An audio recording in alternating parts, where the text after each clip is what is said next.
यदि आप लॉ पढ़ना चाहते हैं तो कहीं और क्यों जाना। हमारे ऐप को डाउनलोड करें और लॉ पढ़ें। नमस्ते, सदा वत्सले मातृभूमि। आज हम लोग विकास दुबे पर चर्चा करने वाले हैं।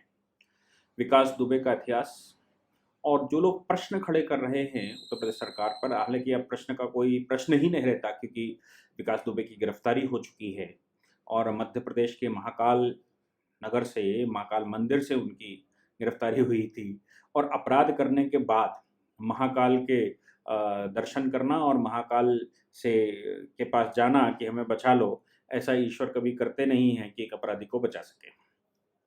सवाल वहाँ से शुरू होता है कि जो लोग ये कहने वाले हैं कि विकास दुबे इतने वर्षों से बहुत बड़े स्तर पर क्राइम कर रहा था और उत्तर प्रदेश सरकार, योगी सरकार क्या कर रही है। सबसे पहली बात तो ये है कि जब संतोष शुक्ला मर्डर हुआ था, मैं कानपुर का हूँ इसलिए मुझे लाइव चीज़ें पता है। जब संतोष शुक्ला का मर्डर हुआ था तो उस समय बीजेपी की सरकार थी, नो डाउट, और संतोष शुक्ला का मर्डर थाने के अंदर किया था इस विकास दुबे ने।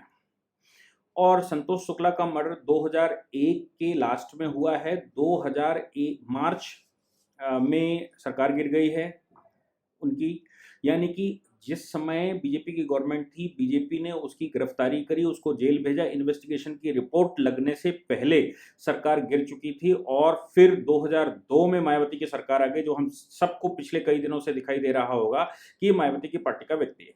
2002 में मायावती की सरकार आ गई और 2007 तक मायावती की फुल फ्लैश सरकार चली बसपा की, जिसमें इस अपराधी के लिए जेल में जो मुकदमे चलाए जा रहे थे, वो सारे मुकदमों को ढील डाला गया। और सरकार, हम सब जानते हैं कि प्रोसिक्यूटर सरकार होती है, इसलिए जो प्रोसिक्यूशन है उसने अपने केस को ढीला कर दिया। और केवल यही केस नहीं, आपको याद होगा राजा भैया केस में क्या हुआ था। राजा भैया के केस में केस बनाया था मुलायम सिंह सरकार, केस बनाया था बीजेपी गवर्नमेंट ने या मुलायम सिंह सरकार ने, बाद में बसपा सरकार ने उसको केस को उन्होंने छुड़वाया था। बसपा सरकार आई तो फिर उन्होंने उसके ऊपर कठोर केस बनाए। ये सब सरकारें जो हैं वो विड्रॉवल का मामला चलता रहा, यानी कि गवर्नमेंट प्रोसिक्यूशन होती है और गवर्नमेंट एक साइड से गवर्नमेंट मुकदमा लड़ती है और अगर गवर्नमेंट उसमें ढीला ढाली डाल दे तो मुकदमा छूट जाता है। 2002 में मायावती की सरकार बैठी और 2002 की सरकार ने जो मुकदमा लड़ा, वो मुकदमा कुछ इस प्रकार के लड़े गए हमेशा से कि विकास दुबे हर बार छूट कर आते रहे, क्योंकि पुलिस भी विकास दुबे की थी, वो खुद में भी जिस स्तर पर काम कर रहा था वो था। और इसके अलावा जो सरकमस्टांसेस हो सकते हैं, तो ऐसी सिचुएशन में जो जो देशभक्त लोग हैं या जो गवाहियां दे सकते हैं, जो न्याय के पक्ष में रहते हैं, वो सप्रेस हो जाते हैं और वो पीछे कहीं चले जाते हैं। तो 2002 से लेकर और 2017 तक बीजेपी का वहां पर ज्ञातवास रहा, यानी कि वो वनवास पर रहे और 2017 में वो दोबारा सत्ता पर बैठे। जिन लोगों का कहना है कि योगी सरकार का 3.5 साल बीत गया, अपराधियों को वो शरण देते हैं, उनको ये पता होना चाहिए कि योगी सरकार ने ही विकास दुबे की गिरफ्तारी के लिए पुलिस भेजी थी। अभी कोई केस ऐसा नहीं हुआ था, कोई हाइलाइटेड केस नहीं था, कोई ऐसा उस समय विषय सामने नहीं था जिसकी वजह से ये कहा जाए कि सरकार के ऊपर प्रेशर था कि वो उसको गिरफ्तार करे। जब सरकार ने 2 जुलाई को उसके यहाँ पुलिस फोर्स भेजी, इसका मतलब है पुराने मुकदमों को खोला गया। और पुराने मुकदमों को खोलने के पश्चात जब योगी सरकार क्लीन अप स्टेट कर रही है, तो क्लीन अप करते समय जो जिसकी जिसकी फाइलें सामने आती जा रही हैं एक एक करके, उन सबको वो निपटाते जा रहे हैं। विकास दुबे की फाइल भी जिस समय सामने आई होगी, उस समय इस गवर्नमेंट ने विकास दुबे के खिलाफ एक्शन लेना शुरू किया, सीओ स्तर के अधिकारी को लगाया। सीओ साहब ने यानी कि डिप्टी एसपी ने वहां पर इन्वेस्टिगेशन अपने स्तर से करना शुरू किया और एसटीएफ वगैरह और उसको कैसे किया जाए, ये सब प्रकरण हमने देखा होगा कि जिनकी मृत्यु हुई, जिनकी शहादत हुई है, वो लगातार एसएसपी को भी लिख रहे थे कि देखिए ये लोकल पुलिस उसका सपोर्ट कर रही है। और लोकल पुलिस उसका वाकई में सपोर्ट कर रही थी, जैसा वो प्रकरण आया है कि लोकल पुलिस जिस समय दबिश डालने, लोकल पुलिस को साथ में लेकर एसटीएफ दबिश डालने गया, उस समय वो पीछे था, जो लोकल इंस्पेक्टर था, ताकि क्योंकि उसको पता था कि क्या वहां पर होने वाला, ऐसा कहा गया। तो कुल मिलाकर जो प्रकरण आया वो ये आया कि 2017 के बाद, हालांकि पुलिस की जो पिछले 15 साल की, उससे पहले 15 साल की जो कार्यविधि रही होगी, वो सब सपा और बसपा में गुंडागर्दी की हो गई, इसलिए वो एडजस्ट करने में पुलिस को 2-3 साल लग गए और योगी सरकार के मूड के अनुरूप काम करने में पुलिस को इतना समय लग गया। और पुलिस ने इन लोगों के खिलाफ शिकंजा कसना शुरू किया और इसीलिए उसकी गिरफ्तारी होने के लिए गई थी, उसके यहाँ तलाश होने गई थी। इसलिए मुझे लगता है कि योगी सरकार के स्टेप की वजह से ये जो सब कांड खुला, उसमें क्रेडिट योगी सरकार को दिया जाना चाहिए कि उन्होंने, योगी जी ने ये सब खुलवाया। और ये बदकिस्मती है कि हमारी लोकल पुलिस उनके साथ मिली हुई थी और लोकल पुलिस के डायरेक्शन पर ये सब, लोकल पुलिस के मुखबरी पर ये सब हुआ और हमारे 8 जवानों की वहां पर मृत्यु हो गई। जो जो बलिदान उन्होंने दिया है, उस बलिदान का नतीजा ये निकला कि पूरे देश में जो आपराधिक प्रवृत्ति के लोग थे उनकी सबकी फाइलें खुलना शुरू हो गई।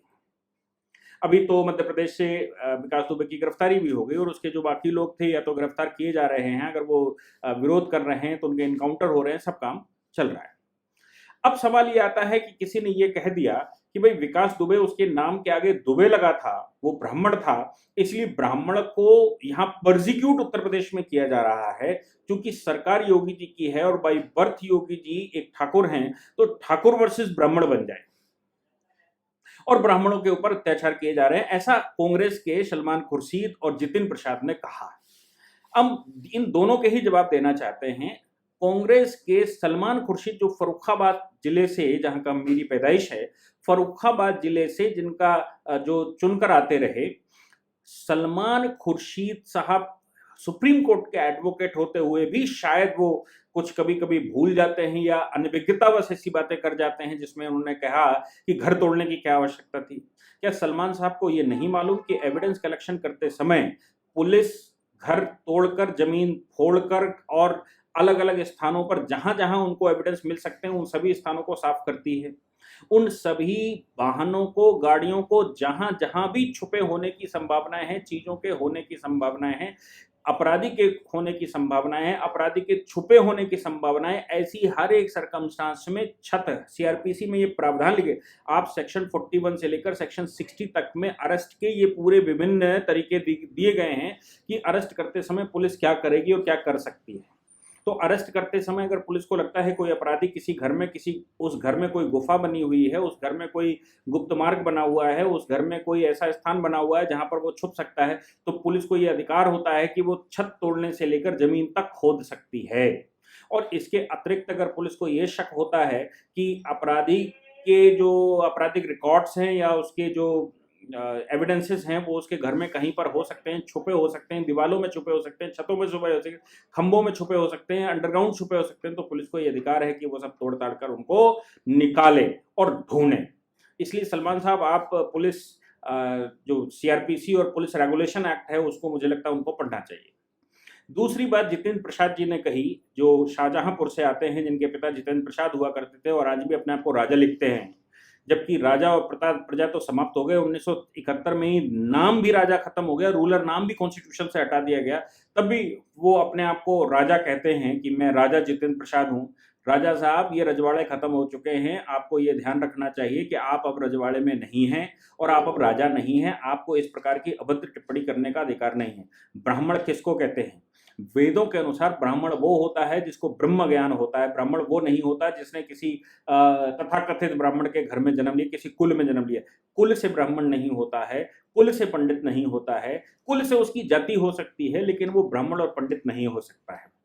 अगर वो कुल से ब्राह्मण है भी तो भी अपराधी को हिंदुस्तान के वैदिक ग्रंथों में कोई स्थान नहीं दिया गया। और मैं आपको बताता हूं कि जिस समय रावण प्रकांड विद्वान, ब्राह्मण की संतान, और उसको प्रकांड पंडित कहा गया, ऐसा कहा गया कि इस धरती पर रावण के जैसा बुद्धिमान पंडित कोई पैदा नहीं हुआ, ऐसा ब्रह्मांड को जानने वाला, खगोल शास्त्र को जानने वाला, ज्योतिष शास्त्र को जानने वाला आज तक कोई पैदा नहीं हुआ। यानी कि ब्राह्मण के जितने गुण हो सकते थे वो सारे गुण उसकी नॉलेज के अनुसार थे, किंतु वह प्रवृत्ति से राक्षस था, वो संहारक था, वो दूसरों को मारता था, दूसरों की हत्या करता था, वो अपने आगे किसी की सुनता नहीं था, उसकी सुप्रीमेसी की पॉलिसी थी।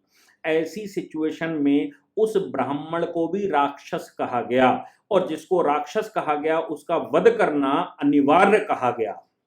तो रावण का वध जिस समय प्रकांड विद्वान, जिन ग्रंथों में ये लिखा, जिस रामायण में ये लिखा हुआ है ब्रह्म हत्या से बड़ा कोई अपराध नहीं हो सकता, उसी रामायण में ये लिखा है कि रावण की हत्या करने के बाद भी, भगवान रावण का वध करने के बाद भी भगवान राम को इस देश ने सर पर बिठाया और उनकी पूजा आराधना की। ऐसी विजय के लिए यहाँ विजयदशमी मनाई गई और ऐसी विजय से लौट कर आने के बाद दीपावली मनाई गई, जो आज भी मनाया जाता है। आप सोच सकते हैं कि वो एक प्रकांड विद्वान ब्राह्मण को हत्या थी? नहीं, हमने उसको कहा राक्षस है। जो मानवता का विरोधी है वो राक्षस है। वो कितना भी विद्वान हो सकता है, वो कितना भी शातिर हो सकता है, वो कितना भी होशियार हो सकता है, कितना भी बली हो सकता है, लेकिन वो राक्षस है।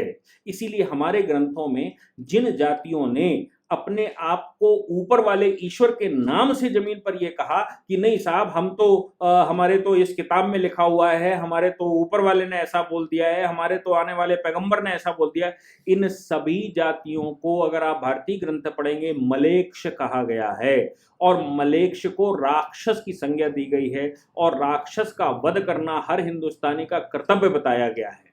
ऐसी प्रवृत्ति रखने वाला व्यक्ति, ये हर एक व्यक्ति का कर्तव्य बनता है कि जो राक्षस है, राक्षस का वध करने में सहयोग करे।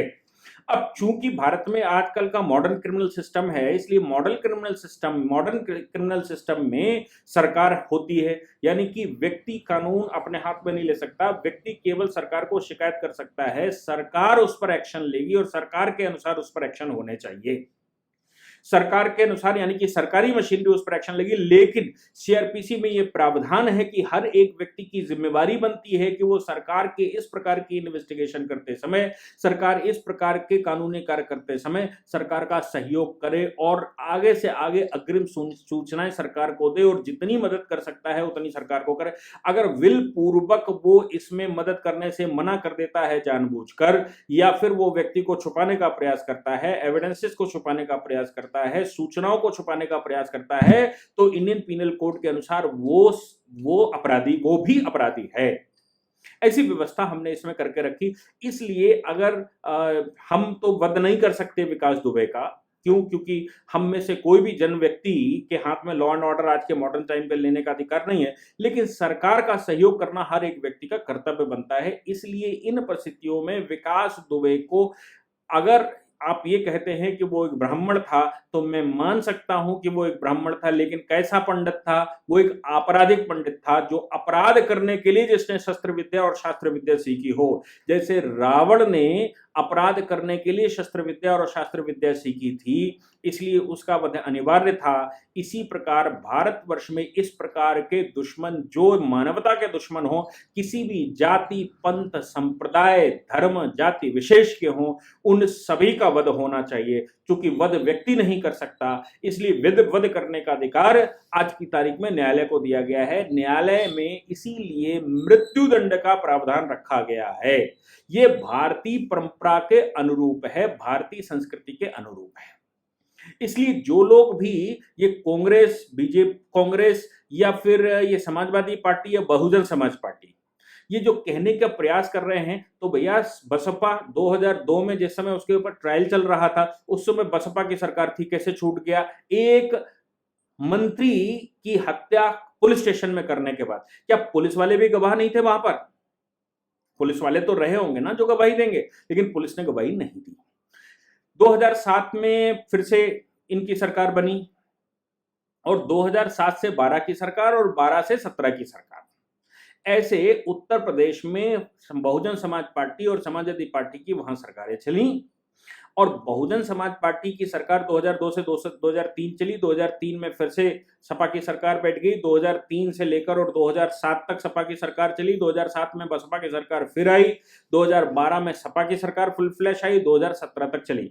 ये जो पीरियड रहा 16 वर्ष का, इस पीरियड में विकास दुबे को पूरे हाथ फैलाने का और प्रदेश के अपराधियों को, चाहे वो किसी भी जाति पंथ संप्रदाय के हों, उनको पूर्ण रूप से हाथ फैलाने का अवसर मिला और उनको भरण पोषण मिला, उनको राजनीतिक संरक्षण मिला।